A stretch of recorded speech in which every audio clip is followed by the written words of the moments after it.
Chanukah is a time when a Jew's thoughts turn to Greece, and not because of the current economic crisis. We're celebrating the victory of the Maccabees over Hellenistic influence that invaded the Jewish people and played a great role in the degradation, the deterioration of Torah observance, Torah belief, Torah values. Our attitude towards Greece is defined by a famous verse in the book of Genesis. Yafta lukim liyefes v'yishkom b'ohel Eshem.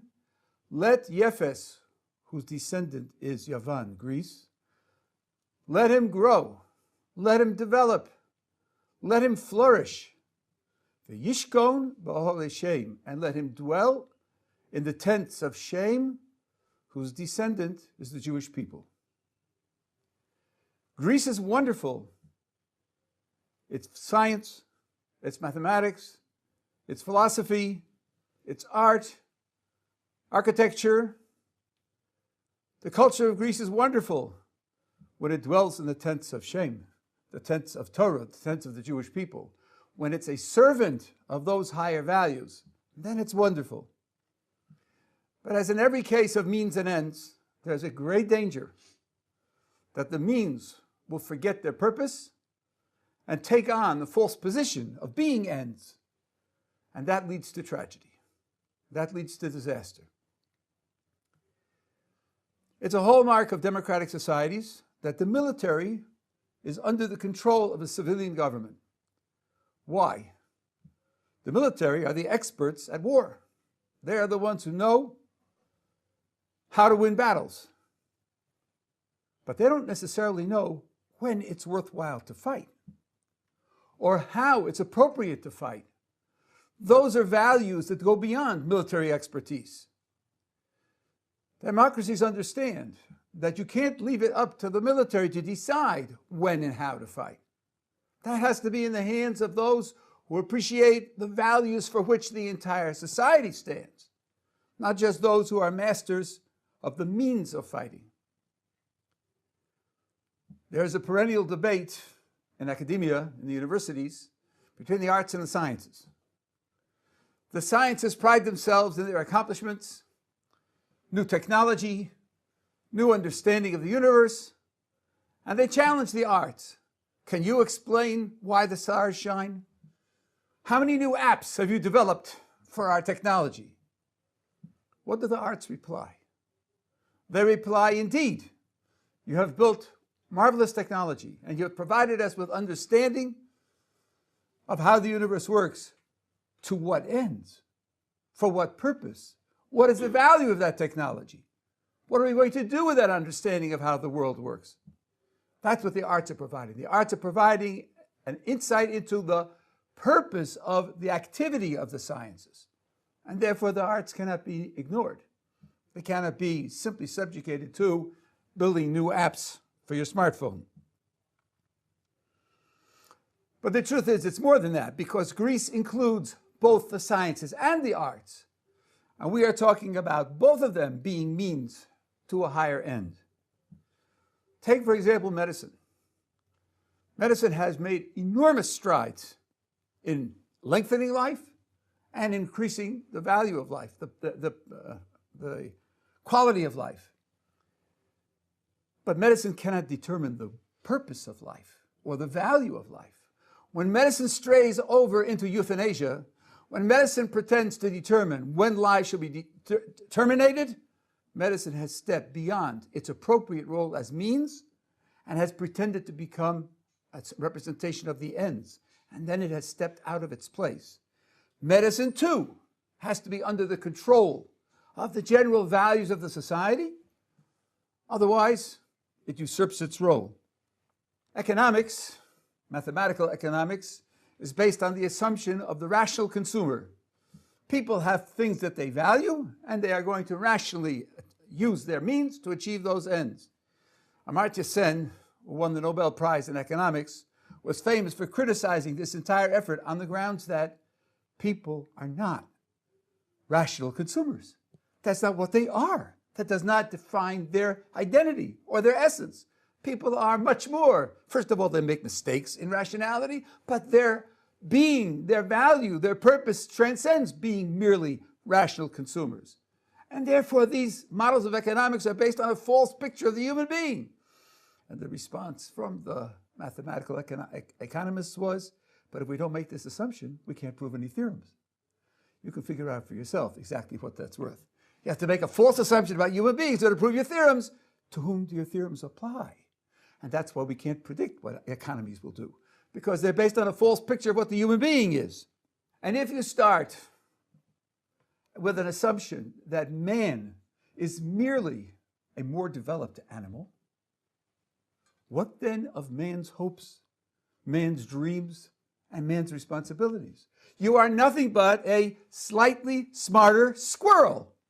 Then you respond to the world like a squirrel with better brains. So can we expect elevated values from a slightly smarter squirrel? Can we expect ultimate self-sacrifice? Can we expect a vision for the perfection of the world and mankind? Probably not. And then man's hopes and dreams collapse around him, and he defines himself on a par with the other animals with a specialty in building apps. That's an utterly false picture. A human being is a soul and a body charged with a cosmic purpose of perfecting himself and perfecting the whole creation in the image of the Creator. If you don't have that ultimate picture, if you're not confronting that ultimate reality, then you are going to take the means and mistake them for the ends. You're going to allow Greece to get out of control and to allow Greece to define your ends, which is a terrible, terrible failure. It's like letting the military run your government. And we know what disasters that leads to. This applies especially to philosophy. There are those who call themselves the new atheists, and they try to apply philosophical and pseudoscientific thinking to understand and debunk religion. If you study their writings, which I don't necessarily recommend, but if you study their writings, you find that in philosophical terms and in scientific terms, they are amateurs. Why? Because they've never studied religion. And they're using their expertise to debunk religion, but they're out of their element. When I taught at Johns Hopkins in the 70s, we had a fellow in the physics department who discovered a new particle. That was the fashion those days. Every Monday and Thursday, they discovered a new particle. More energy, more particles. And he became famous. The student newspaper interviewed him for his views on religion. In the philosophy department, they put it up on the bulletin board with the legend, "See how many mistakes you can find in this." It was childish. Why would you go to a physicist and ask him about religion? Would you ask him about macrobiotic cooking? No, you'd say he's a physicist. What does he know about macrobiotics? Well, what does he know about religion? All these books and the basis of these philosophers and scientists who criticize religion have no footnotes to first-class religious sources. None. Because they've never studied it. They read caricatures in the popular political press, and they address those as if they were attacking religion. And the people who read those books, who themselves also haven't studied religion, think that they have the latest, most scientifically up-to-date refutations of religion. But it simply isn't true. After all, if you want an expert opinion on the comparative merits of two ideas, A and B, who do you go to? Don't you go to someone who's fluent in both A and B? Why would you go to someone who's only fluent in A and read a critique of B? And these people are not fluent in both. Sam Harris, who's a neurobiologist, a neurosurgeon, gives his thoughts about consciousness. I speak as a philosopher. They're childish. Any philosopher can see that he doesn't grasp what the problems are. He doesn't grasp what the dynamics are. No philosopher quotes him in their studies of consciousness. It's a joke. But because he's a scientist, he's supposed to be super smart and super intelligent, and he's supposed to have the latest and best views on every subject, including subjects in which he's not trained. This is where the means break out of their appropriate traces and they become ends. And that's a tragedy. What attitude are we supposed to have towards Greece? We extend to Greece the hand of friendship. Friendship as a partner in our projects, but a partner on our terms. A partner in providing us with technology, with providing us with some understanding of the world, and where the technology steps over the boundary, or where the expert steps over his boundary and tries to dictate ends, or where the vision of the world steps beyond its boundary and doesn't take into account that there's a creator and a creation and a divine providence running the way the world works. When it steps beyond those bounds, it has gone too far.